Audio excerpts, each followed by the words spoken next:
ख्याल कीजिएगा, जिन बच्चों को बहुत प्यार नहीं ना मिलता वो भोजन से अपना पेट भरते हैं। आपने देखा होगा उनका पूरा शरीर कृशकाय होता है पर उनका पेट भर जाता है। और जो माताएं अपने बच्चों को बहुत प्यार करती हैं वो कौर ले लेके पीछे पीछे भागती हैं, पर वो भोजन करने को तैयार नहीं होता क्योंकि उसका मन प्रेम की तृप्ति से तृप्त होता है। और यहाँ सर्वस दान दीन सब काहू, जो दान में प्राप्त हो रहा है अयोध्या वासियों को वो स्वयं नहीं रख रहे हैं, वो आगे आगे दान कर रहे हैं। मैंने निवेदन किया था जो अंतर तृप्ति से भरा होता है वो प्राप्त को लेकर नहीं बैठ जाता, वो प्राप्त को योग्यों तक पहुंचाने का प्रयत्न करता है। जीवन का आकलन कीजिएगा, स्वयं की चित्त वृत्ति, स्वयं के चित्त की दशा। क्यों देवियों, अगर 4 दिन के लिए शीशा नहीं देखना ये निश्चित कर दिया जाए तो व्याकुल हो जाओगी ना। कहती हो ना दीदी माँ, हम तो पर्स में छोटा सा डाल के चलती हैं, लोगों की नजरें बचा के झांक लेती हैं कि सब ठीक ठाक है ना, बिंदी ठिकाने पे है कि नहीं। अरे मैंने कहा अपनी बहू से पूछा करो। अरे दीदी माँ वो तो चापलूसी करके गलत भी बता सकती है, दूसरा मुझे प्रसन्न करने के लिए झूठ भी बोल सकता है। शीशा देखना इसलिए जरूरी है क्योंकि शीशा सच का दर्शन करवाता है। तो अगर चेहरे के दर्शन के लिए दर्पण चाहिए तो मन के दर्शन के लिए भी तो दर्पण चाहिए। तो श्री राम कथा वो दर्पण है जिसमें हम अपने अंतःकरण का दर्शन करने में सामर्थ्य हो जाते हैं, सक्षम हो जाते हैं। इसलिए एक एक पात्र की बात जब चले, एक घटना घटित हो रही है, कौन कैसा व्यवहार कर रहा है, कौन कैसे देख रहा है, ठाकुर के उस बाल स्वरूप का दर्शन करने के लिए अवधपुरी की अद्भुत महिमा, अद्भुत महिमा। वर्षों वर्षों तक अयोध्या ने एक दंश झेला देवियों, आप सब जानते हो, 500 वर्ष तक झेला। कभी अयोध्या जाना होता था तो दिल व्याकुल हो जाता था, लगता था कितनी श्रीहीन है अयोध्या, कितनी श्रीहीन है अयोध्या। संत कहते थे कि अयोध्या वालों ने माता जानकी का अपमान किया था इसलिए अयोध्या श्रीहीन है। जब तक अयोध्या में भगवती जानकी की स्थापना नहीं होगी श्री नहीं आएगी। हमें समझ नहीं आता था, बहुत छोटे थे, माँ के साथ गए, हरिद्वार का वैभव भी देखा, अयोध्या में त्यागी रहते हैं, तपस्वी रहते हैं, ऐसा देखा। फिर देखा कि हमारे राम लल्ला तो एक खंडहर में कैद हैं, श्री राम जन्मभूमि पे पराभवी युग का प्रतीक है। इसकी आवाज ठीक करो, गूंज रही है। तो सभी संतों ने मिलकर संकल्प किया, सरयू का जल हाथ में लिया कि हम श्री राम जन्मभूमि पे भव्य मंदिर का निर्माण कराएंगे। हम प्रवास करते घूम रहे थे तो पंजाब क्षेत्र के एक दंडी स्वामी मेरे गुरुदेव के पास आए। उन्होंने कहा कि युग पुरुष जी से, मेरे गुरुदेव से, कि आपके तो बहुत शिष्य हैं, बहुत शिष्याएं हैं, ये जो रीतंबरा है ये आप मुझे गोद दे दो क्योंकि मेरा बड़ा मठ है और मेरे पास बहुत, उस मठ में उस परंपरागत बहुत श्री है, वहाँ बहुत ऐश्वर्य है, धर्म का प्रचार करना है, वेदों का प्रचार करना है, गुरुकुलों का निर्माण करना है। मेरे बहुत सारे शिष्य हैं पर उनमें वो तेज नहीं, ओज नहीं, ये आप रीतंबरा मुझे गोद दे दो। और वो 90 वर्ष के कृशकाय महात्मा, उनकी काया में मांस नहीं था, तपापूत संत थे वे। मेरे गुरुदेव बोले, रीतंबरा अगर इनको मना करूंगा तो इन्हें बहुत कष्ट होगा, पंजाब से चलकर यहां तक आए हैं, तू चली जा।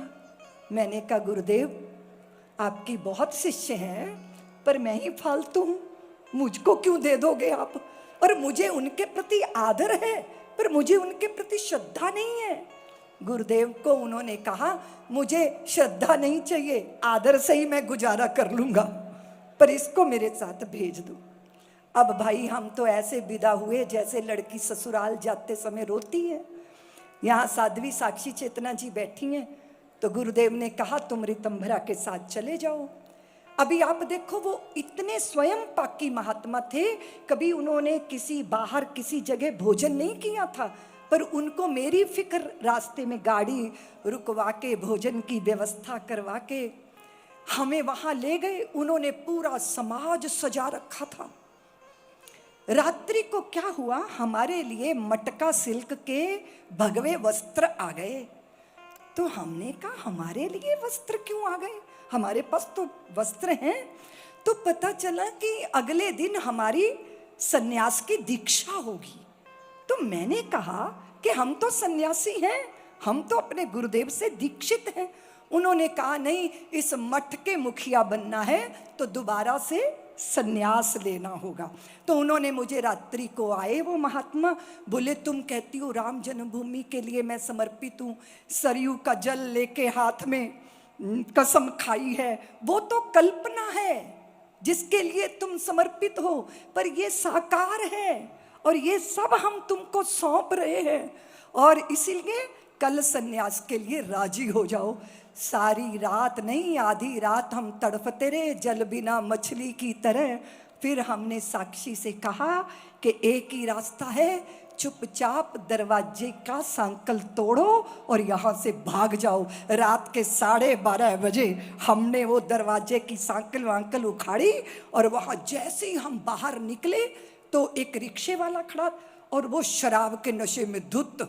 हमने उसको कहा हमें बस अड्डे तक ले जाओ, उसने कहा मैं नहीं चलूँगा। हमने कहा जाना पड़ेगा। हम उसके रिक्शे पे बैठे, वहाँ बस अड्डे पे आए, जो बस मिलती गई, आते गए अपने गुरुदेव। हमने सोचा गुरुदेव ज़्यादा से ज़्यादा क्या करेंगे, डांटेंगे, और उन दिनों गुरुदेव थोड़ा क्रोध में आके खड़ाओं से भी मारते थे, तो हमने सोचा थोड़ा पादुका की मार पड़ जाएगी और क्या होगा। और जब वो सुबह सब आए उस कक्ष में, तो पिंजड़ा खाली था, पंछी तो उड़ गए थे। हमारे हृदय में एक बात आई, मैंने कहा गुरुदेव मैं किसी मठ या आश्रम में बंधने के लिए नहीं हूँ, मुझे राम लल्ला को भव्य मंदिर में देखना है, इसलिए गली गली जाऊंगी और श्री राम जन्मभूमि का काम करूंगी, मुझे मठ नहीं चाहिए। ये घटना याद आती है तो चित्त में रोमांच हो जाता है। लोग कहते थे कल्पनाएं, ये होने वाला नहीं है, राजनैतिक वितंडावाद है। और हम कहते थे राम जी करा रहे हैं, राम जी का काम है, राम जी के काम में काहे का विराम है, जिंदा रहे तो जग जीवन ललाम है, मर भी गए तो रहने को स्वर्ग धाम है। हमको तो काम बस राम जी के काम से, राम जी का मंदिर बनेगा धूम धाम से। और अयोध्या ने श्री देखी, अयोध्या ने ऐश्वर्य देखा, अयोध्या ने लाखों लाखों दीपों की जगर मगर देखी, अयोध्या ने पूरे भारत के पुत्रों का बलिदान देखा, अयोध्या ने गली गली से राम शिलाओं को अर्चित पूजित करके भक्तों के द्वारा समर्पण देखा। सोच सकती हो देवियों। और आप ये देख लो, अंदर प्रेरणा होती थी, कुछ खराब होने वाला है ना, तो अंदर से राम जी कहते थे कुछ ऐसा होने वाला है। हम भटकते भटकते पहुंचे हरिद्वार। मोबाइल नहीं होते थे उस समय, भूख लगी थी, ब्रह्मचारियों से कहा कि भोजन बन गया, बोले नहीं दाल बनी है। वो दाल ले आए कटोरे में, हम बैठ के बरामदे में पीने लगे। उत्तर प्रदेश के अंदर जाने में मुझ पे प्रतिबंध था, अंदर से प्रेरणा आई पुलिस आने वाली है, उस शलाखों वाला गेट होता है ना, मैंने ब्रह्मचारियों से कहा जाओ गेट पे ताला लगाया हो, और जैसे ताला लगाया उधर पुलिस की जीप खड़ी थी। मैंने वो कटोरा नीचे रखा, अपने आश्रम की रसोई की छत पे चढ़ गई। पीछे 12 फुट की दीवार मिट्टी से चिनी हुई थी, मैं उस पीछे वाले आश्रम में कूद गई, वो दीवार मेरे ही साथ गिर गई। मैंने वहाँ आश्रम वालों से कहा कि मुझे कुछ साधन दे दो, यहाँ से जाना है। वो मुझे देख के डर गए। हमारी गाड़ी नहीं कोई खड़ी करता था अपने दरवाजे, ये हाल था। स्टेशनों पे रातें काटी हैं साक्षी दीदी के साथ, खेतों में रही हूं रात्रि को, और इतना रोष उन पे आया। मैंने कहा राम के नाम की बातें करते हो और प्रभु का काम नहीं करते। वहां से हम भागे, बस मिली पांवटा साहब। सोचिए अकेली थी मैं, पांवटा साहब के 25 किलोमीटर पहले बस हो गई खराब। बस से नीचे उतरी और सारे लोग अपना इधर उधर चले गए। मैं सड़क पे बैठी हूँ, बगल में ही एक कुटिया थी, एक झुर्रियों इतनी चेहरे पर उनके 100 साल की वृद्धा होंगी, वो मेरा हाथ पकड़ के अपनी कुटिया में ले गई। बोले रीतंभरा, मेरे रामलला का मंदिर, मेरे रामलला का मंदिर करती रहती है। तेरे राम जी बड़े सीधे साधे हैं, वो अपना मंदिर नहीं बनवा पाएंगे, मेरा कृष्ण कन्हैया ही तेरे राम का मंदिर बनवाएगा। और इतनी बड़ी ठाकुर जी की, लाल जी की उन्होंने मुझे वो छाती से लगा के, आप सोचो 3 दिन बाद मैं अपने आश्रम में वापस लौट पाई थी। कभी कभी मुझे, मैं कार्यकर्ताओं के बीच में बैठती हूँ तो पुरानी बातें याद आती हैं, तो लोग कहते हैं दीदी माँ अपने संस्मरणों को लिखना चाहिए। उस आंदोलन में जो जो हुआ, जैसे जैसे हुआ, करता केवल परमेश्वर है, ना मैं कुछ हूं ना तुम कुछ हो, उसने जिससे जो चाहा है उससे वैसा काम लिया है। और हम जब ऐश्वर्य को, श्री को, संकल्पों की पूर्ति के लिए संकल्पित होते हैं तो क्या चाहिए होता है देवियों? पुरुषार्थ चाहिए होता है, और सत संकल्प के साथ चाहिए होता है। और पुरुषार्थ की जमीन पर भाग्य की फसल पैदा हो जाती है। हम श्रीहीन होकर नहीं जी सकते, हम गौरव के साथ जिएंगे, आस्थाओं के साथ जिएंगे, श्रद्धाओं के साथ जिएंगे। और हमारे रामलला सिर्फ एक मंदिर में ही नहीं बैठेंगे, हमारी संतानों के दिलों में भी उन्हें विराजमान करना होगा। वो मर्यादित जीवन जिए, वो वीरता से जीवन जिए, वो करुणा से करुणाद्र होना सीखें, वो नन्हे से एक शावक के पैर में लगे कांटों की पीड़ा को भी अनुभव कर सकें। ऐसी संतानों का निर्माण करना है। इसलिए रामचरितमानस मानस में बैठाना है, हृदय में बैठाना। और ठाकुर जी के बाल स्वरूप के दर्शन करने के लिए हुआ ये कि भोले बाबा कहते हैं पार्वती आपको एक बात बताएं, हमने एक चोरी की थी। भोले बाबा आपने क्यों चोरी की? बोले प्रभु का प्रादुर्भाव हुआ तो हम उनके बाल स्वरूप के दर्शन का लोभ संवरण नहीं कर पाए। मैंने कागभुसुंडी को साथ लिया और फिर हम अयोध्या की गलियों में चक्कर लगाने लगे कि कोई दर्शन कराने की हमारी व्यवस्था बना दे। लोग पूछते थे कौन है आप, तो हम कहते थे हम सदाशिव जोशी हैं। क्या करते हैं? हम भविष्य कथन करते हैं। ये साथ में बच्चा कौन है? ये मेरा चेला है। और औरों एक कहूँ निज चोरी, सुन गिरजा अति दृढ़मति तोरी, कागभुसुंड संग हम दो, मनुज रूप जानई नहीं।